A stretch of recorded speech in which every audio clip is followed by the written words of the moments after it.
people are still amazed by the works of art exhibited by women, and that's the feature we showed you last week. And we have some more on this edition. Removing the mask is what another group of women are doing at the Whitbaker in Lagos. Then we move to Abuja, where a group of youngsters are putting up a drama performance. We have that and a lot more after our article. A warm welcome to the program. I'm Melinda Akinlami.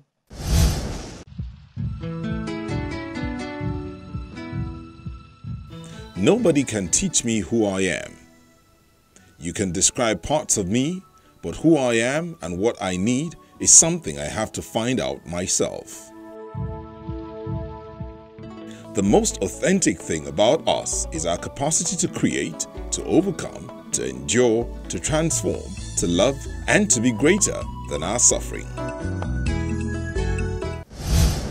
Unmasked is an exhibition that features females from across the world coming together with their different styles to spice things up at the Whitbaker in Lagos.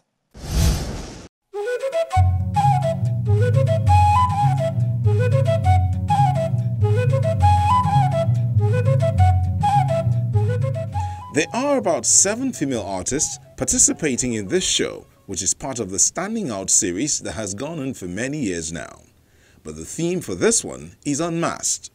Here, these women explore issues such as mental health, depression, and the likes. It's pertinent to know that mental health worldwide takes about 3% of government spending on health.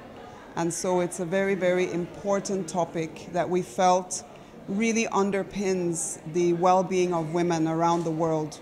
So when we're looking at depression and other issues, other mental health issues, then I think art is a very safe space to explore and look at the ramifications of what it means to be a woman, what it means to stand up to the pressures and the stereotypes and really rise above.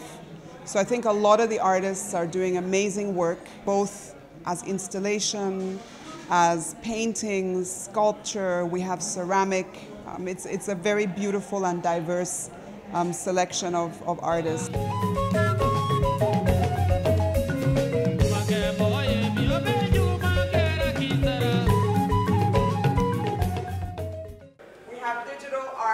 The curator, Sandra Mbanefo Obiago, explains to the audience what the pieces represent and the mix in the whole. If you look at some of the pieces, it actually represents the mindscape of women. It represents the inner world of women. So when you look at someone like Nengi Omuku, who is a very well-celebrated artist, she studied her first and second degree at Slade and got a Distinguished Commonwealth Prize.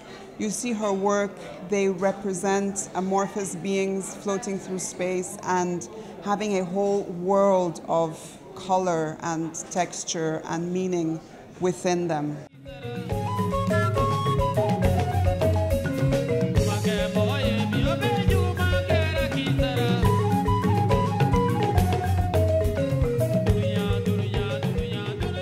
These artists dissect the topic from different angles, no matter the medium they are using.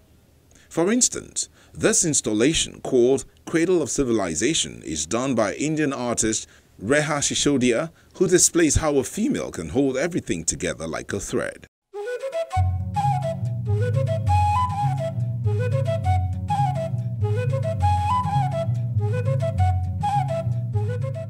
As women, we all are wearing a mask, which every day we play a different role. Like how you change your clothes, you change, the women stepping out changes her emotion, because at the back of her mind she is doing her mundane activity, her inertia of life, which is she romanticizes it so well and presents to the world her different picture altogether.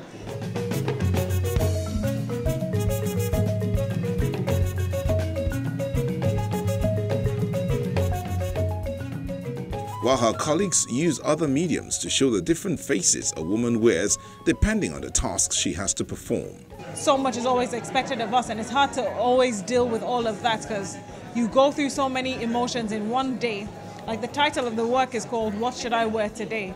Not in terms of what your outward appearance or what you'll wear, like what clothes you wear, but which of these emotions that I'm going through do I project? Because sometimes it's hard to deal with all these pressures, these expectations that are being placed on you. Like, as a woman, you have to be this, as a woman, you have to be that. So how do you navigate all of that?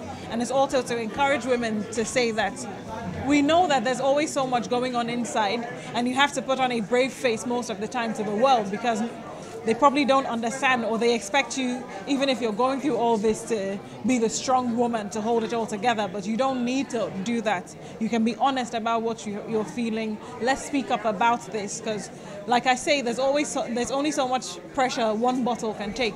If you keep putting things inside, one day, the bottle will break, will explode. So I'm trying to encourage women to say you don't have to bottle things up, you don't have to keep things inside. All of these things that are happening on the inside, let's bring that to light, let's talk about it, and let's all heal together.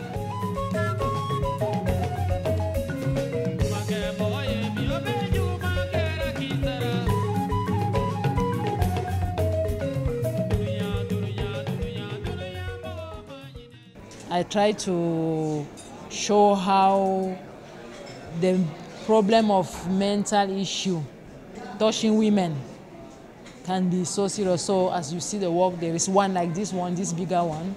The title is Trap. Trap is just a symbol of all this blaming of the society that attract us, most time women. And when we are not able to get it, we have some mind pressure, some mental pressure. And how art provides that avenue for release. I'm very happy that most of us have been able to stand up for ourselves, accept ourselves for who we are, what we are, and what we want to be. We've not allowed the pressure of society to kill our dreams. So my work is obviously stating that every woman is strong and they have a light in them, and if it's well channeled, they can actually shine a lot of light upon the society and themselves, and it helps them to be confident, it helps them to be strong, and it helps them to be stable. The works actually speak for itself. It's expressing, I think, especially the photography about women being oppressed in certain culture and society on a whole, and that women are pillars in the home and in other places. And I feel that we have so much courage and we need to express what we feel.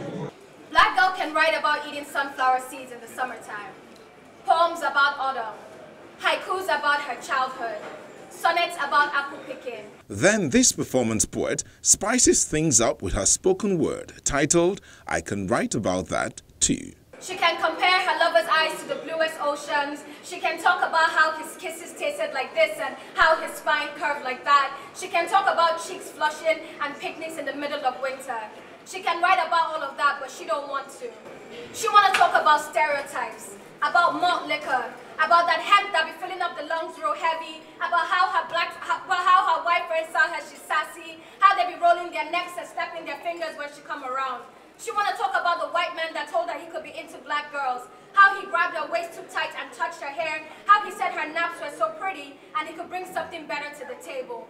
But ain't nothing pretty about naps. She got a head full of curls, I don't need tresemme, she got shea butter for that. But black girls don't want to talk about hair. The message behind the poem is to let everyone know that as a female poet, as an African female poet, no matter where I am in the world, I can write about what I want to without going by anybody's rules. So if I want to write about A, I'm going to write about it, and I don't want anyone to tell me otherwise. So, what does a black girl want to write about?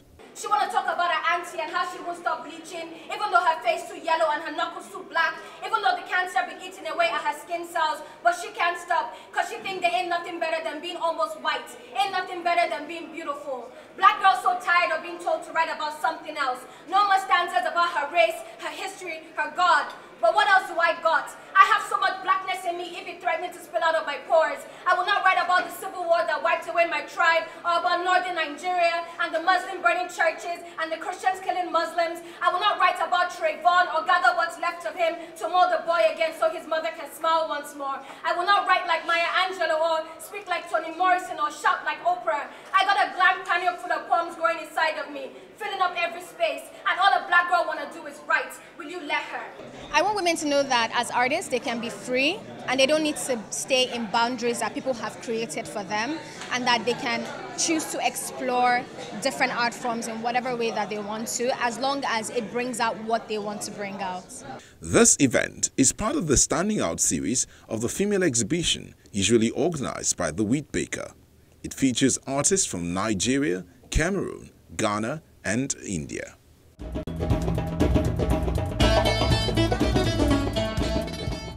It will be on for 2 months, just in case you want to stop by and see what the women are up to.